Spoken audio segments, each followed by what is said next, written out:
le 27 juillet 1947, à 11h30, alors que j'écoute la messe radiodiffusée de Sainte-Marie-des-Anges à Rome. À peine la messe a-t-elle commencé que Jésus dit « Une leçon, une grande leçon, ma Maria.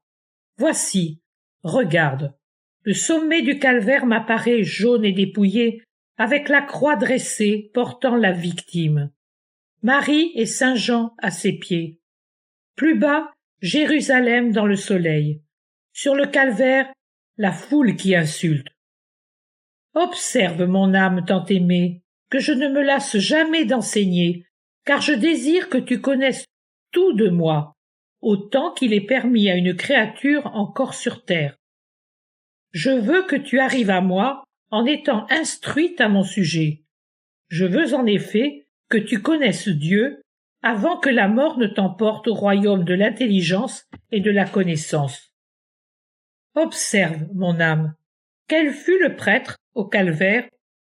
On dit, Jésus fut prêtre et victime. C'est exact. Moi seul pouvais être prêtre pour moi-même, par ma volonté d'offrande, pour accomplir la volonté de mon Père.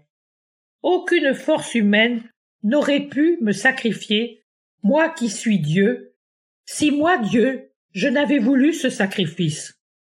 Mais outre ce prêtre spirituel, en réalité invisible pour le monde, puisque j'avais alors l'aspect d'un prisonnier coupable et non d'un prêtre libre, outre cette qualité mystique et incorporelle de prêtre pour moi-même, que seule ma mère et quelques rares autres âmes comprenaient, il y avait la personnalité bien réelle des prêtres qui sacrifiaient l'agneau.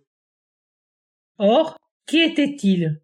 Jean, peut-être, ou l'un des disciples restés fidèles?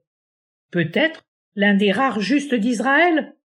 Non, mais immolateurs, autrement dit les prêtres du rite perpétuel qui commençait, du rite saint d'adoration et d'intercession, du rite eucharistique et propitiatoire, étaient les Juifs pécheurs, les faux prêtres, les pharisiens avides, les sadducéens et les hérodiens pleins de haine et de la triple concupiscence, rebelles à Dieu, à l'amour et à l'amour du prochain. Mes immolateurs étaient les Romains, du gouverneur aux légionnaires. Ce sont les pécheurs de mon peuple et les païens qui offraient l'innocent divin et l'immolaient. Pourquoi cela? N'était-ce pas inconvenant? Non, ce ne l'était pas. Cet événement n'était-il pas symbolique? Si, il l'était. J'étais venu pour les grands malades, pour ceux qui étaient spirituellement imbéciles, sourds ou lépreux. Or, qui va à la source du salut? La recherche?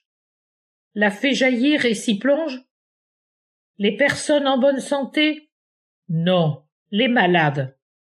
J'étais venu pour les Juifs et les païens, tous malades, et ils accomplissaient le rite, eux, les malades, symbole de mon peuple universel qui allait recevoir vie et santé en se greffant sur moi, en buvant l'eau de vie éternelle qui jaillissait de moi, en se nourrissant de moi, le pain de vie éternelle.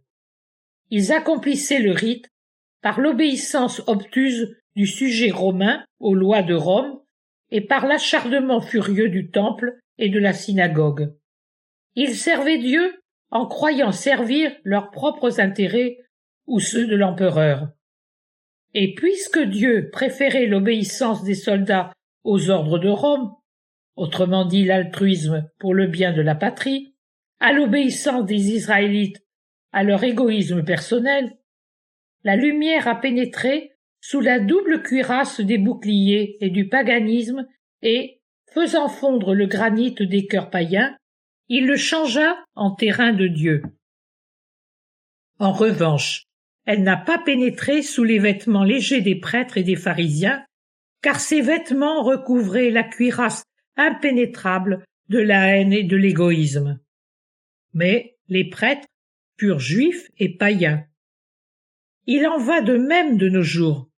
Il faut prier pour eux, pour les païens et pour les prêtres d'aujourd'hui, afin que les païens actuels connaissent le sort heureux des païens d'alors, et afin que les prêtres actuels ne connaissent pas celui des prêtres d'alors. Que tous me fassent des offrandes, mais qu'elles soient fécondes pour leur âme, comme mon amour l'exige. Mon âme, par ce mot de prêtre, je ne vise pas seulement ceux qui ont reçu le caractère sacerdotal, mais tous les catholiques.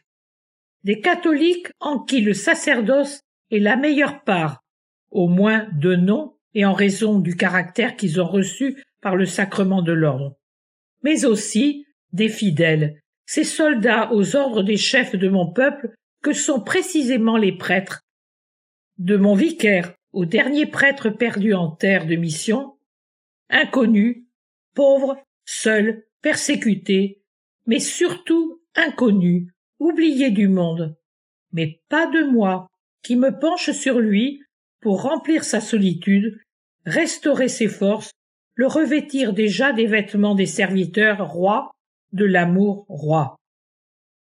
La messe est terminée, Maria. Contemple-moi encore sur ma croix, et contemple Marie, ma mère et la tienne, ainsi que Jean, ton frère.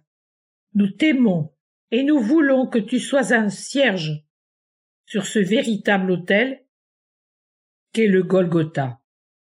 Mais, mon cierge qui brûle et te consume, ne reste pas seulement là où tu es à brûler au pied de la croix. Viens, monte ici sur mon cœur ouvert, pour être enflammé plus encore et rafraîchi en même temps, pour que nous apaisions les flammes de la haine du monde qui ne te comprend pas et ne t'aime pas, tout comme ce fut le cas à mon égard. Viens, brûle, bois, surtout aime-moi toujours plus, toi et moi, nous seuls, moi tout à toi tout à moi. Viens.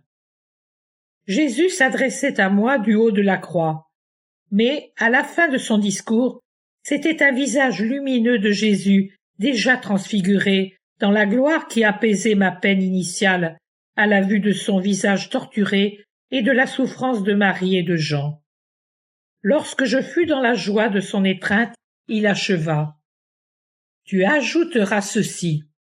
Une fois de plus, cette vision enseigne que la puissance de Dieu sait même se servir de personnes et de choses moins méritantes à bonne fin, et que la sagesse de Dieu peut transformer des personnes et des choses mesquines, si ce n'est plus, parfois, et en faire ses instruments pour atteindre un but de grâce, qu'ils aient en eux une inclination au bien, comme les apôtres, ou un esprit ennemi du bien véritable, comme Saül de Tarse. En ce qui concerne ces derniers, il suffit qu'au toucher de la grâce réponde la docilité du cœur. Et je vous avertis une fois encore, ne demandez jamais à Dieu la raison de certains de ses actes, tels qu'appeler des pécheurs et des païens à devenir prêtres du sacrifice du Fils de Dieu. Et ne jugez pas les instruments de Dieu sur les apparences, car le plus petit d'entre les hommes peut être élevé à devenir le plus grand des serviteurs de Dieu, si je le veux, et s'il adhère humblement à ma volonté.